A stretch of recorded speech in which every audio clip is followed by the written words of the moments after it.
8 ತಿಂಗಳ ಮಗುವಿಗೆ HMPV virus ಸೋಂಕು ತಗುಲಿರುವುದು ದೃಢಪಟ್ಟಿದೆ.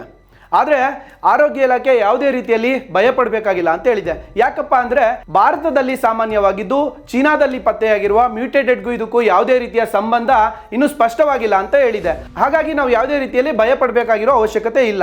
ಏನಿದು HMPV ವೈರಸ್?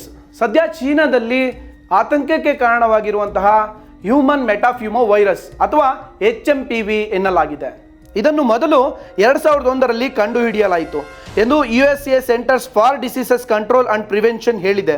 ಆದಾಗ್ಯೂ ಕೆಲವು ಸೆರೋಲಾಜಿಕ್ ಪುರಾವೆಗಳು ವೈರಸ್ 1958ರಿಂದಲೇ ವ್ಯಾಪಕವಾಗಿ ಹರಡಿತ್ತು ಎಂಬುದನ್ನು ನಿರೂಪಿಸಿರುವುದಾಗಿ ತಜ್ಞರು ಹೇಳಿದ್ದಾರೆ. ಕೊರೋನಾ ವೈರಸ್ಗಿಂತ ಭಿನ್ನವೇ ಇದು. ಕೊರೋನಾ ವೈರಸ್ ಅಥವಾ COVID-19 ಒಂದು ಸಾಂಕ್ರಾಮಿಕ ಕಾಯಿಲೆಯಾಗಿದೆ. ಇದು SARS-CoV-2 ವೈರಸ್ನಿಂದ ಉಂಟಾಗುತ್ತೆ. HMPV ವೈರಸ್ ಮತ್ತು ಕೊರೋನಾ ವೈರಸ್ ಕೆಲವು ರೀತಿಯಲ್ಲಿ ಹೋಲಿಕೆಯನ್ನು ಒಳಗೊಂಡಿವೆ. ಉದಾಹರಣೆಗೆ ಎರಡೂ ವೈರಸ್ಗಳು ಎಲ್ಲಾ ವಯಸ್ಸಿನ ಜನರಲ್ಲಿ ಉಸಿರಾಟದ ಕಾಯಿಲೆಗೆ ಕಾರಣವಾಗುತ್ತದೆ. ಇದಕ್ಕೆ ಯಾರೆಲ್ಲ ಹೆಚ್ಚಾಗಿ ಬಲಿಯಾಗ್ತಾರಪ್ಪ ಅಂದ್ರೆ ಚಿಕ್ಕ ಮಕ್ಕಳು, ಹಿರಿಯ ವಯಸ್ಕರು ಹಾಗೂ ದುರ್ಬಲ ರೋಗ ನಿರೋಧಕ ಶಕ್ತಿಯನ್ನು ಹೊಂದಿರುವಂತಹ ಜನರು ಹೆಚ್ಚು ಈ ಅಪಾಯಕ್ಕೆ ಬಲಿಯಾಗ್ತಾರೆ. ಇನ್ನು ಈ ರೋಗಕ್ಕೆ ಲಸಿಕೆ ಕೂಡ ಕಂಡು ಹಿಡಿದಿಲ್ಲ.